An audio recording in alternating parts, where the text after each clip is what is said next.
প্যানেলগুলোতে চলে যাচ্ছি। ব্যাক স্লিভসটাও দেখা আপনাদেরকে। এটা হলো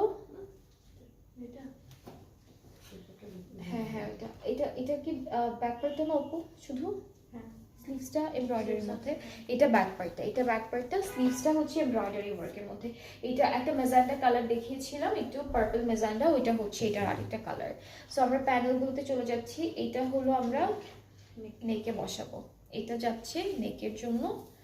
এরপরে হলো এটা স্লিভসের জন্য থাকবে, এটা হলো দামানের জন্য থাকছে। এই প্যানেলটা দামানের জন্য। আর দুপাট্টাটা হচ্ছে এটা কি sequin organza dupatta, sequin organza dupatta. এই যে মাঝখানে একটু সিলভার ডিজাইন আছে, একদম ছোট ছোট সিকোয়েনের কাজ আছে। আর দুপাট্টার দুইটা আঁচলে হলো এই সুন্দর প্যানেলটা বসবে, ঠিক আছে। আর ট্রাউজারটা হচ্ছে ক্যামব্রিক কটনের মধ্যে। অ্যান্ড এটার প্রাইসটা সেম থাকছে 5100 টাকা অন ডিসকাউন্ট। সো